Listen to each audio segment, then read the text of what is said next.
South Lake Tahoe, California, the reading capital of the world. So today we are talking to Mr. Paul Richter. He is the author of Ambassadors, America's Diplomats on the Front Lines. He's also a former correspondent at the LA Times, where he wrote about foreign policy from the 9/11 attacks up until 2016. As a veteran myself, I found his book to be truly cathartic. He tells a story of Ambassadors Ryan Crocker, Rob Ford, and Patterson, and the late Chris Stevens as they held foreign service posts across the Middle East throughout the global war on terror. And my main takeaway was that even as a soldier, military intervention without proportional diplomatic effort will not just weaken our end state objective, but could actually undermine it. And so with that, I found his book to be a very important contribution to the discussion of American national security policy. I'm just so honored to have him on the show today. Mr. Richter, thank you for making time for us. Glad to be with you. Right on, sir. So first, I would love to just start out with your background. How did you become a journalist in the first place? What inspired you to write, and specifically about ambassadorship and foreign policy? Well, I was interested in being a journalist for a long time. I did some of it in college.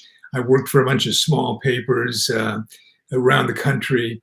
And I worked for the LA Times for many years. I covered the White House during the Clinton administration. I covered the Pentagon for 5 years before the wars began happening. And then I started, as you mentioned, at the State Department, beginning with the 9/11 attacks. Fantastic. And so, your book is titled Ambassadors. And when I think of an ambassador, I think about someone who's donated heavily to a political candidate, for example. How do we differentiate ambassadors, and how do we distill these four that you have isolated, and why these four? What is it about them that makes them unique? Well, these four were career diplomats. I mean, there are various different kinds of diplomats. The one you mentioned, the big political donors, they generally go to the really nice places like London, Paris, Rome. But the people that I'm talking about, the career diplomats, they in general get the tough spots. And the four that I wrote about in my book are part of a subcategory of really what you could call the best people for the worst places. These were people who specialized in really tough situations. They're like emergency room doctors who always felt the most comfortable when they were dealing with the most gruesome injuries. Most ambassadors go to places where the U.S. Relations with the host country have been pretty much worked out over many years, and policy is stable. But these people were thrown into situations in war-torn countries, in countries in civil upheaval, where their bosses told them, go in and figure something out. And they had to take on huge tasks. They had to help organize governments. They had to broker deals between, rival political blocs. Sometimes they had to take part in leading military operations as well. Very interesting. Yeah. One of the things that I took away from your book was just the gravity of resource deprivation that our diplomatic cause has in the Middle East throughout this global war on terror. And we're talking everything from Libya, Syria, Iraq, Afghanistan, even Pakistan. So can you help our readers understand the gravity of this problem? What are these folks asking for, and why are they not getting it? Right. Well, there's been a long history of the State Department basically not getting enough money. There was a brief period when Colin Powell was Secretary of State. He kind of increased the number of bodies in the building, but for the most part, it's been kind of a low budget place with not a lot of resources. And the thing that's most important is the size of their diplomatic corps. When President Trump came into office, he was kind of wary of the diplomatic corps, and he began leaving a lot of positions open, unfilled, cutting back on others. And he began bringing in more political appointees, more ambassador donor types, and didn't give as many of the important jobs to career diplomats. And so now we're in a position with the Biden administration where they're saying, well, we're going to try to build the diplomatic corps back up. But in the meantime, the ranks have been depleted. Some people decided to go into other lines of work. A lot of young people who were eager to be diplomats decided, no, maybe they better think about some other career because it didn't look like this was working out. So now this process of rebuilding is going to take some time.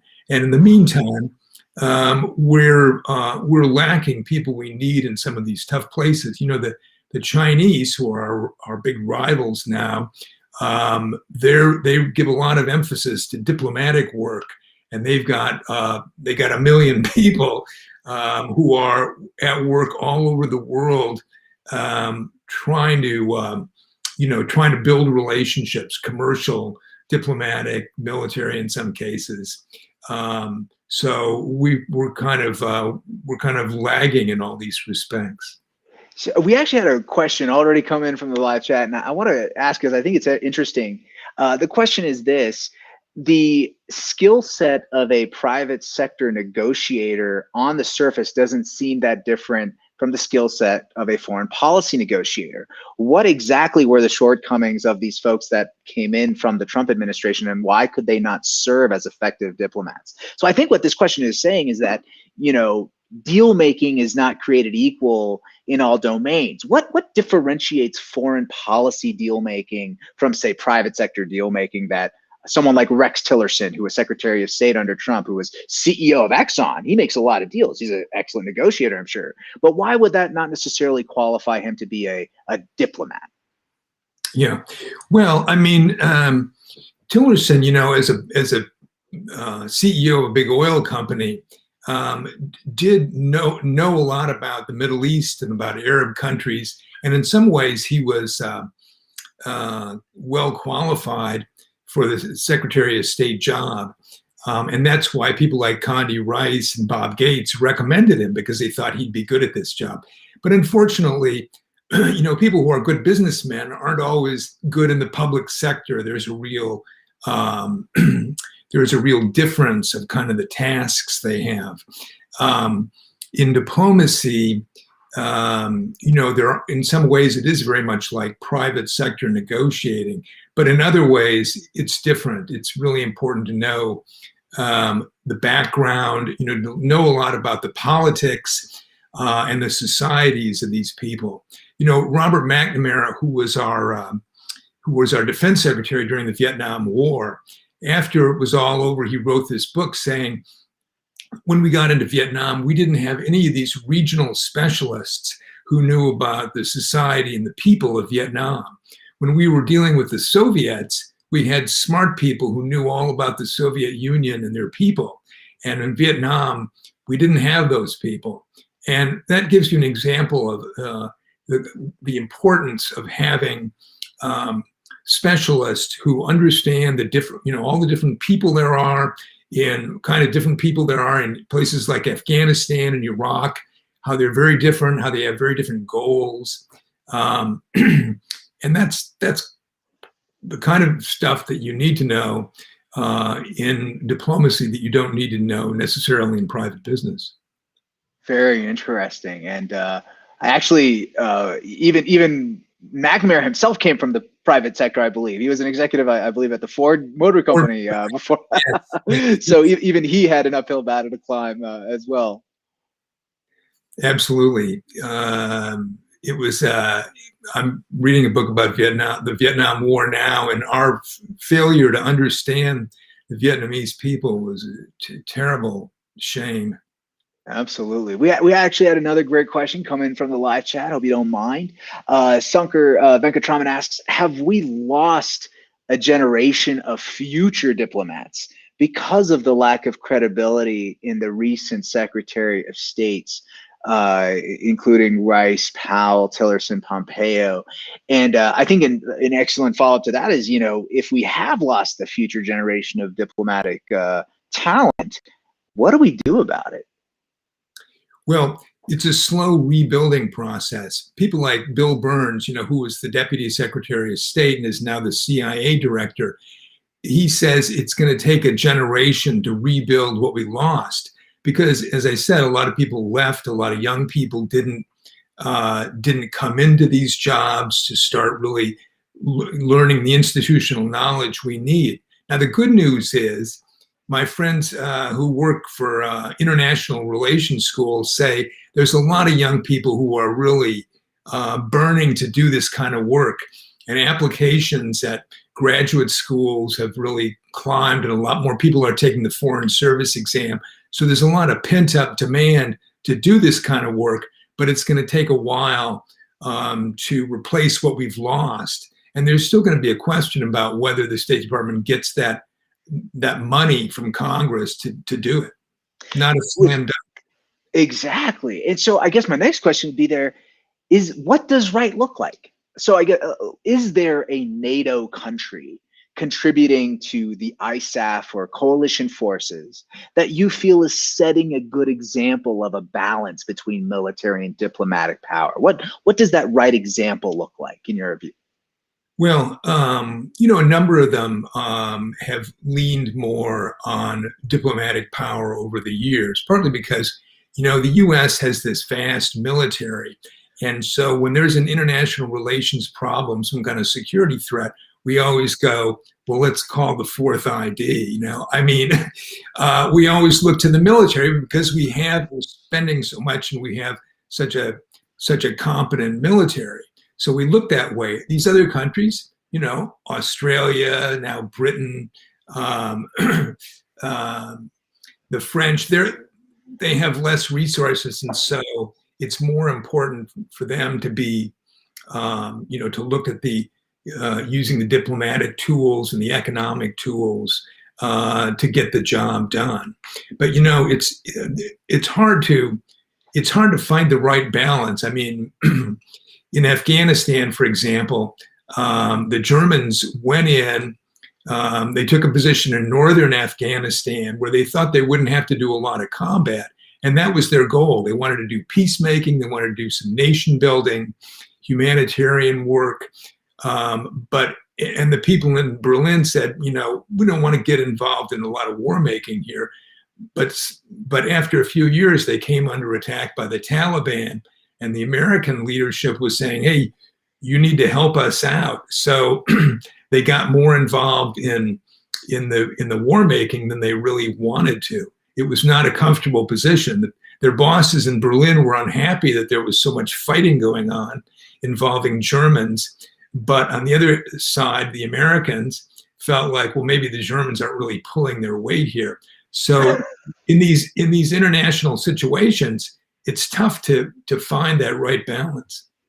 Absolutely. And so not only is there a deprivation of diplomatic resources on the U.S. side of the house, but we also now can have a free rider problem, if you will, of folks that don't feel other nations, coalition forces, nations that don't feel compelled to support the effort that they've signed up for. And I think that's an interesting example. There's always these political conflicts over who's going to do what, because the public in these countries, Australia, Germany, Britain, they don't want their guys fighting and getting hurt.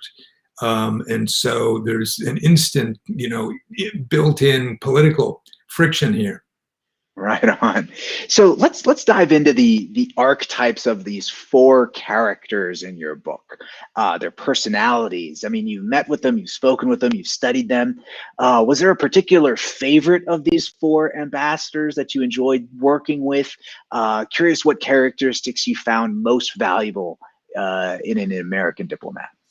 Well, they were all very different. They were all a lot of fun to talk to. They were very helpful for me in this book. For example, Robert Ford and Chris Stevens were two guys who started out in the Peace Corps in Morocco. And they were the kind of diplomat they were thinking they'd spend their whole career in peaceful places, learning, slowly absorbing the secrets of the Arab world. Ann Patterson started out as an economics specialist. She figured she'd be doing budgets and trade issues and things like that.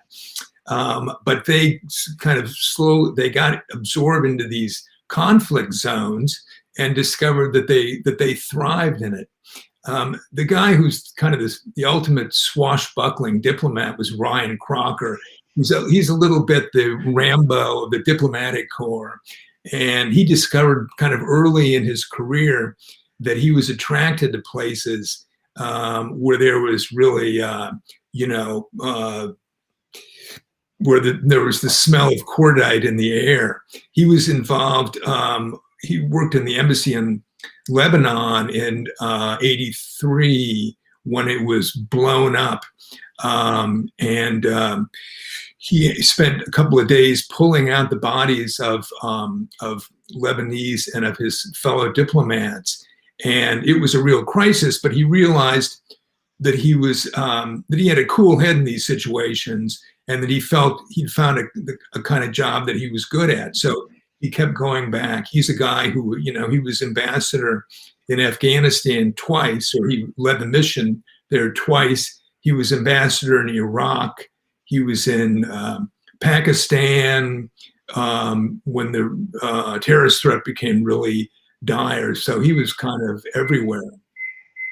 Super interesting. And, I want to, if you could help us sit in the shoes of a Ryan Crocker, for example, when there's a transition between the Bush administration to the Obama administration. One of the things that you, I think, astutely mentioned in your book is that there was a sort of overly interventionist momentum in the Bush administration. And as a reaction, the Obama administration tended to be maybe too isolationist. And so the former makes a ton of sense in hindsight, but perhaps the pain and suffering resulting from our isolationist stance in, say, Libya or Syria might be hard for a lot of Americans to understand. So can you help walk us through, if you're Ryan Crocker, you've just had a overly interventionist administration that you've been advising, and now a reactionary one that says, hey, we're going to be holding our resources close to the chest. What were the tensions that a Crocker would face in that situation, and what have been the resulting repercussions from that isolationist stance? Yeah, well, as a career diplomat, you're kind of your situation is that whatever your personal feelings about for the foreign policy of the administration, you do what you follow their orders and you try to make their policies work. And these diplomats that I wrote about at many times, they were dissatisfied with what their administration was doing, but they were good soldiers, and they went ahead and followed orders and tried to make the policy work. Now, these countries that we're talking about here, Libya and Syria, these were really tough calls. In Libya, as you know, the U.S. got in because we were worried that Gaddafi, facing this rebellion, was going to kill thousands of people, thousands of rebels, and we got involved, but we didn't want to take on the job of rebuilding the country after this war, or at least the first stages of the war were over. And afterwards, Obama regretted that. He realized that since we didn't plan for what came next, the place really melted down. And now it's a war of militias, arms smuggling, drug smuggling, a huge wave of immigration coming out of Libya. It was a disaster. And that made him more reluctant, even than he had been, to get involved in Syria. Obama's theories were that if we got involved in a small way, if we just provided a small amount of arms or support to the rebels, that wouldn't probably be enough to shape the outcome. And if we got involved in a big way, as we did in Iraq or Afghanistan, that might not be a big, enough either. We could end up with one of these, endless wars again. And so he chose to stay out of it. Obama was also sensitive to the fact that the American public was getting tired of these wars, and that you really need to have public support after these interventions start. Man, that is so interesting. And I guess that is, I now am left with this sort of chicken or the egg problem. And this question is, what has to happen first? Do we have to give more resources to the State Department first, or do we actually have to rein in the resources given to our Defense Department? I mean, if we just give more resources and money and people to the State Department, but the Defense Department grows proportionally stronger or even stays the same, I mean, that is a huge bureaucratic and culturally strong institution. And so what is the right next step forward to making sure that diplomatic conversations are front of mind when we do engage overseas? Yeah, well, the military got involved in these kind of non-military functions, the soft power, the psyops, the civil affairs, in part because there were so many troops and they had such resources, and they also had, they could provide security. So in Iraq and in Afghanistan, they ended up doing this work because where the troops were, it was, they could, things were safe. And so they ended up with this job. They often didn't particularly want it. They thought the State Department should be doing it. And the State Department was eager to do it in some places, but they didn't quite have the numbers. So it kind of naturally flopped over to the war makers, much to their distress sometimes. I mean, I do think that we need to be more careful about what we try to do overseas. I was talking about Robert McNamara before. In his book from 1995, he said, there are some things that we Americans have to recognize that we just can't do overseas. And I think, presidents are going to have to make careful decisions about that in the future. I think they're going to. Well, if you don't mind, I think we got some interesting questions on that topic right now coming into the chat, namely of Israel. And Gracie Love asks, what did, say, the ambassador do right back then to broker peace between Egypt and Israel? What actually happened that we did right to make that stick? And how can we translate that now into the current conflict that's, as we know, over the past few days, there's been loads of conflict between Israel and Palestine throughout the Gaza Strip.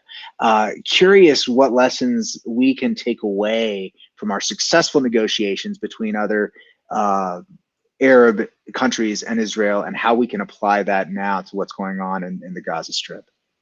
Yeah, well, when the U.S. helped arrange the treaty between Egypt and Israel, one thing we had on our side was these countries both had things they wanted from peace. I mean, that really helps you make a treaty when both countries want something. They wanted, they didn't want to be at a constant state of war. They wanted the stability that peace would give. And so an agreement was reached, and there still is that treaty, and there's cooperation on security and other things between the Egyptians and the Israelis even now. Unfortunately, the situation in Israel now with Hamas and the Israeli government is tougher. This is a situation where both the Israeli government and Hamas stand to gain politically by being tough with the other side.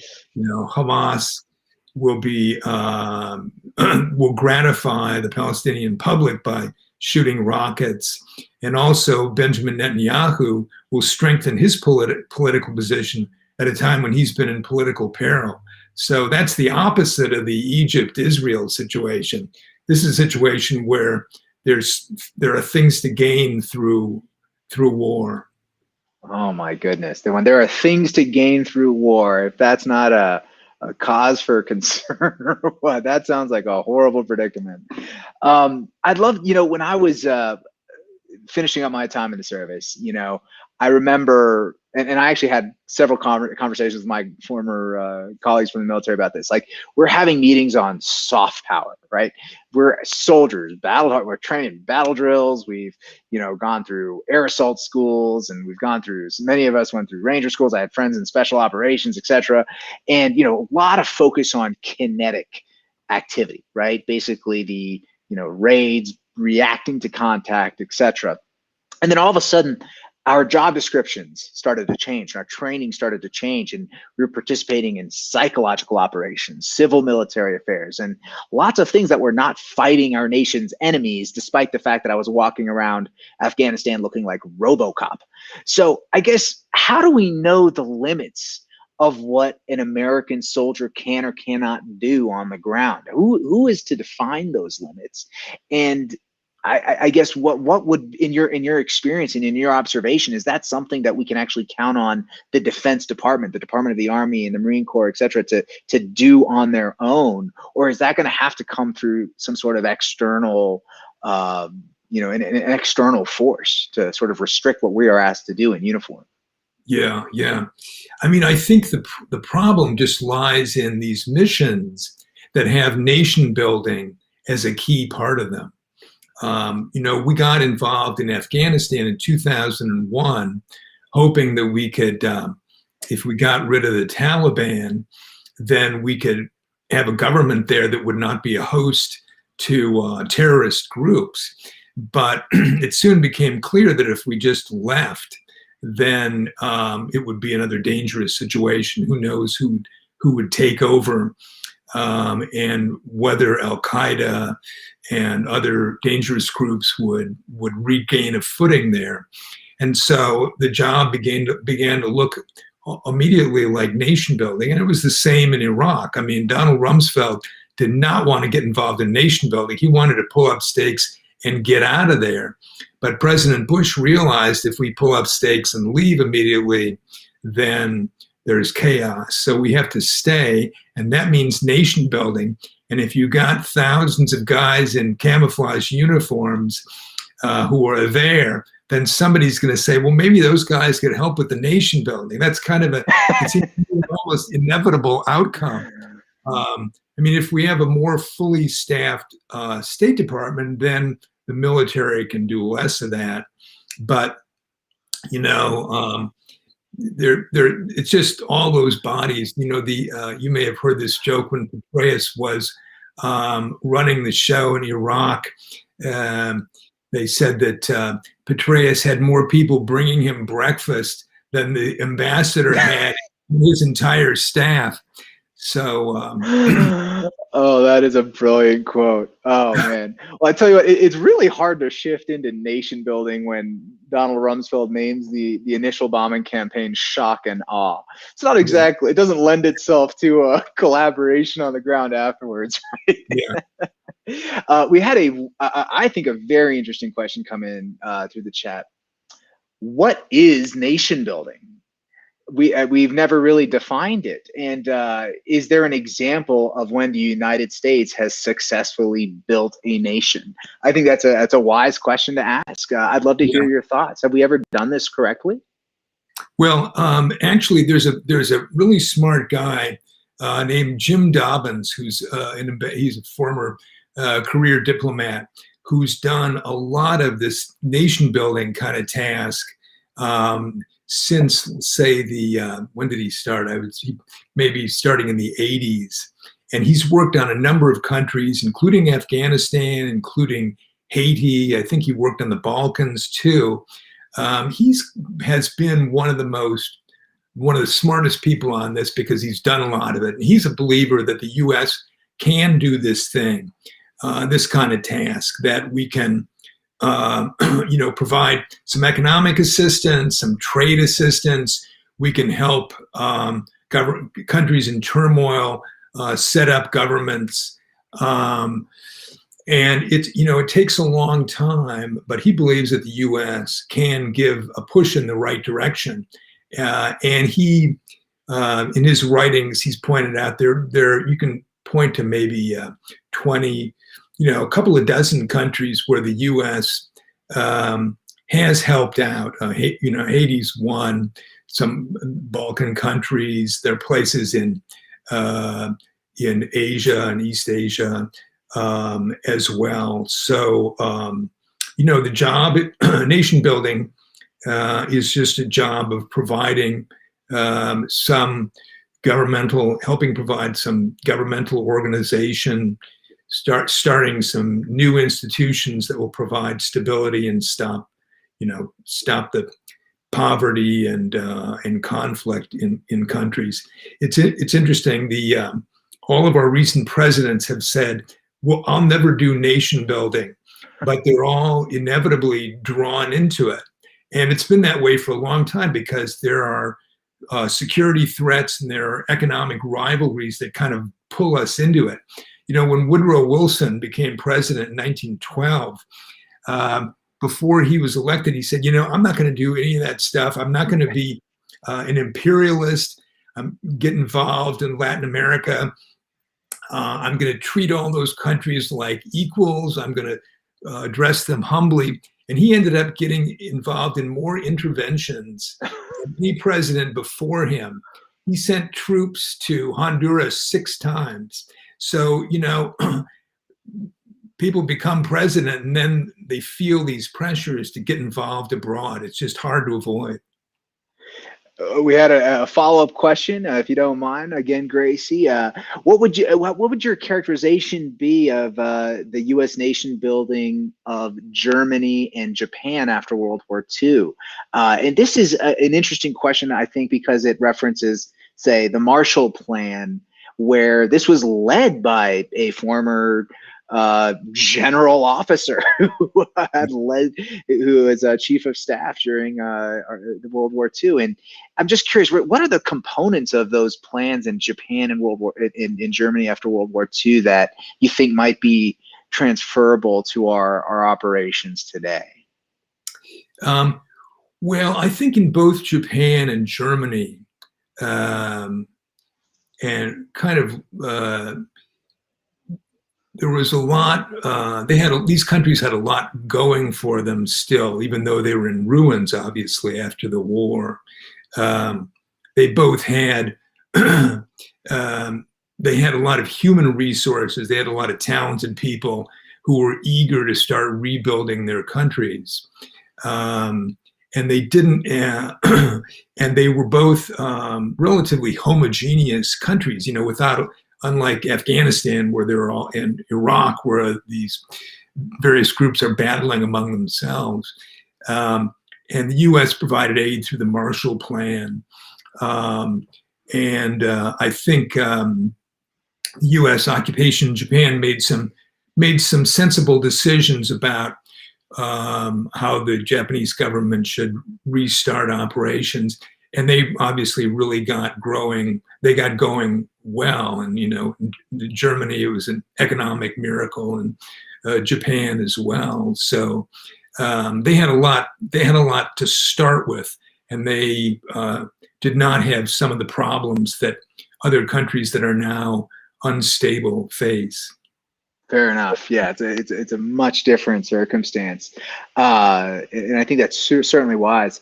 Another great question coming in: to what extent is the diplomatic corps prepared to deal with pandemics when they occur? These are obviously touching many different nations. Were our diplomats prepared to negotiate pandemic policies with other countries? This is super interesting because when we think about negotiating as in the State Department, a degree in public health doesn't seem to be a qualifier, right? Or something that you would expect these folks to have. Are our diplomats prepared to negotiate on these issues of public health that don't give a crap about national borders? And to what extent are they under-resourced? Yeah, well, I mean, as with the rest of us, the diplomatic corps was kind of unprepared for this COVID emergency. Again, as with the people in my book, there was a lot of improvisation needed to be done and still needs to be done. There's now there's a lot of talk about COVID diplomacy, where countries like China and Russia are trying to use their vaccines to strengthen their diplomatic position. In some cases, they're hoping to make military deals in exchange for their vaccines. So I think that I think that the diplomats have had to kind of improvise, and they still may face some real challenges if COVID destabilizes some of these countries. I've heard intelligence experts talk about how COVID can really, cause by putting people out of work, increase economic tension, increase social tension in places that are already in trouble. It really could sharpen a lot of conflict, and that's something the diplomats are going to have to work on. Very interesting, man. That's going to be an interesting one to see how that unfolds in the next few years. Is how we train those folks to negotiate in the subject matter areas that are well outside their comfort zone. God help them. Another great question came in, and I love this phrasing. Is there a Richter doctrine? And I think what we're asking here is basically a set of tenets. Do you have a set of required preconditions before making the decision to stay around a nation build? What should those preconditions be? Yeah, well, I can give you one maxim that's not the Richter doctrine, but there's a Crocker doctrine, which applies to these situations that we've been talking about, which is Crocker always says, we're too hasty to get into these situations, and we're too quick to get out. The American public thinks that we're such a big and powerful country that we can get in and solve any international problem. We can subdue any enemy. But once we get in, they lose patience and they want us to get out right away. So we get in too quick and then we get out too quick. And we need to be more careful about that. We need to be more careful about assessing whether we really have the skills and the patience to see these crises through. Talk about a doctrine. Just patience is a virtue. Wow, that sounds like a pretty good doctrine for all of us. So let's get down into some specifics in two forms. First, I want to ask about policy. And are there actual specific policy proposals, policy ideas that you see floating around at the federal level that our audience of voters should be paying attention to rectify some of these problems? Or is there anything that you'd like to draw our attention to make sure that our diplomats are starting to get the support that they need? Yeah, well, I mean, as we talked about earlier, there is proposals to increase the size of the diplomatic corps and to fill some of these vacancies that have been there for so long. Another issue is this issue of the non-career ambassadors, the political appointees. And in the Trump years, he liked to have more political people and fewer of the career people because he thought that the political people were more responsive to his wishes, even though they had less background. And we had examples of these politically appointed ambassadors, many of whom were big political donors to Trump's campaign, who didn't really know what they were doing. This ambassador, Gordon Sondland, who was the ambassador to the EU, broke all the rules about how to, operate as a diplomat. He even made a lot of, diplomatic calls on his regular cell phone that could be picked up by the Russians or anybody else. So, one of the proposals that's been out there is to limit the number of these politically appointed ambassadors to maybe 10% of the whole. So that would still allow presidents to appoint maybe um, uh,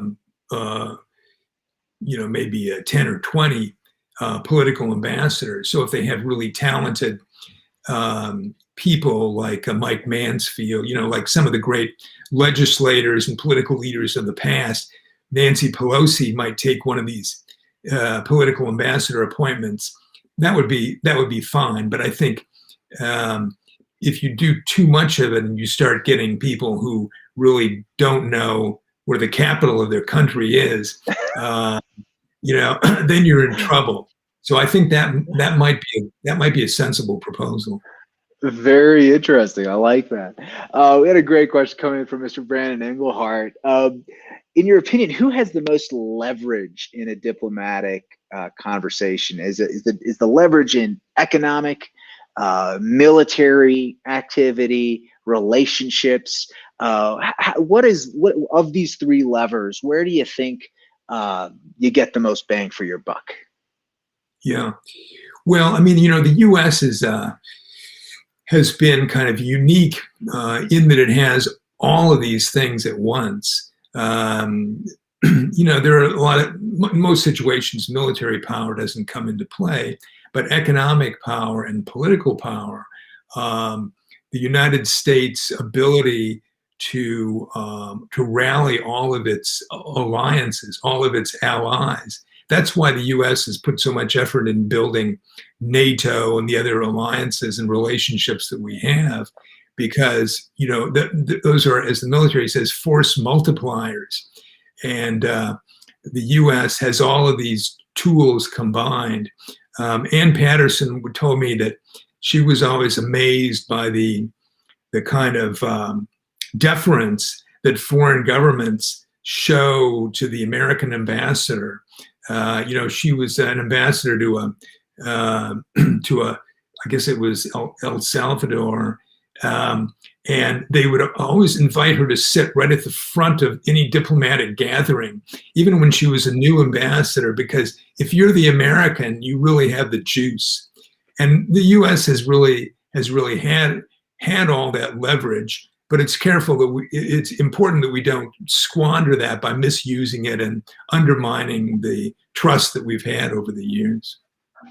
Well said. We juice can't waste it. Is the juice worth the squeeze? I'd love to ask you this question that came in. I think this is really interesting. Is it even realistic to have long-term policy objectives when we think in 4-year election cycles? And even, I mean, I'd even like to say we're basically in a 2-year election cycle, right? I mean, from the day you are sworn into office, you basically have a year at maybe 2 at best before you're campaigning again. And of course, you have midterms and everything that also distract. You could argue that the effective lifespan of a president to leave their mark is basically a year. Is it even is that even realistic to have a long-term strategic foreign policy in the United States? And I contrast that with, say, China, which does have a more authoritarian government, but for all its faults, it is stable and they're able to see decades out in the future. Is there a way for us to do that with our current system here in the United States? Yeah. For most of the post-World War II period, both parties, the Republicans and Democrats, have shared a lot of the same foreign policy goals. Both parties were for kind of democratic governments, free market, free trade, and they shared a lot of goals. And so there was a lot of continuity. I mean, we squabbled about a lot of issues, but still they shared a lot of this same ideas, the same goals. And even you'd be surprised how much continuity there was between, say, the Bill Clinton years and the George W. Bush years. But now that's kind of dissolved in this period that we've been in this century. It's really a threat to our international relations, because governments are trying to figure out, the Chinese are trying to figure out, the Iranians are trying to figure out, and our allies are trying to figure out if we if we do this deal with the U.S., will Governor DeSantis be president in 2 years? And will we have to undo it all over again? I mean, it's a real issue. It's a real threat. How about that? One thing that I'm always dumbfounded by is just like the gravity of, I hate to call it military hero worship in this country, but it feels like that sometimes. Where when people find out that I've served, and I've talked to a lot of other folks who are former former service members, veterans, when we are constantly thanked for our service. There's military discounts everywhere. People bestow a whole heap of gratitude on our veteran community, and don't get me wrong, I'm very appreciative. But after reading your book, something that struck me is that like there are a ton of other folks that are civilians out there fighting right alongside us in these efforts in dangerous places that don't get near the thanks that we do as service members.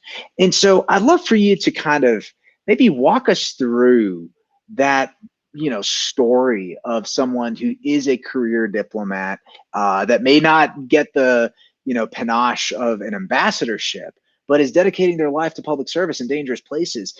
I mean, what are some of the hardships or stories that you've seen, and what can we do to make to draw attention to the service and sacrifice of those folks? Yeah, well, it's really true that that a lot of these people make tremendous sacrifice and go through real hardships. I mean, as you know from Afghanistan, the military does go through a lot of privation, and there's a lot of and the military is, it's only a small part of American society, and they do the heavy lifting on all of these operations, so they do deserve a lot of credit. But there are a lot of other public servants who do an enormous amount too, and as you say, don't get the same credit. I mean, I'm thinking this job that Robert Ford had, he was the #2 in the embassy in Bahrain, which was a nice gig, very comfortable. He had his own chef, but he volunteered to go to Iraq. And so he was sent to Najaf, which is a central province in Iraq, to be like he was the one-man provincial government for the Najaf province at a time when there were all these Shia militias getting organized, and they just wanted to cut his throat. So there he was, having to shower out in the middle of a barren field, in a hole over a hole. And he was kidnapped by Shia militia one afternoon. He was running up against Muqtada Sadr. I don't know if you remember him. He's still a big player in Iraq. Really went through misery there for months, and no one knew about it. It wasn't really written about, and he was quite happy to do it because after he'd gone through that whole thing, he signed up and went back to Iraq 4 more times. That just gives you a sense that there are people out there who are doing a lot, and it's unusual that they get a lot of recognition for it. Absolutely. You heard it here, folks. Don't just thank a veteran, thank a diplomat, because you better believe they're out there in these dangerous places and under-resourced like you wouldn't believe. So I think that's a very telling example. Well, sir, we're about at our time here. I just wanted to say thank you again so much for giving us a moment of your Sunday to have these conversations, particularly as we approach Memorial Day, I think it's incredibly important to not only recognize those diplomats who are fighting right alongside us and serving right alongside us in uniform, but also just the level of resource disparity that we as a nation have found ourselves, where we have a highly disproportionately strong military with correspondingly weak diplomatic support. So, sir, thank you again so much on creating a very valuable contribution to the national security literature out there, and we're looking forward to seeing more from you.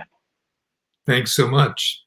All right. Well, 99 pages. Thanks you very much for joining us. And we're going to be back here on D-Day, June 6th, with a very special guest, Mr. Sebastian Junger is going to be joining us, author of books War, Tribe, and we're going to be speaking with him about his new book, Freedom. So we'll see you on June 6th for Sebastian Junger. Thanks again, and have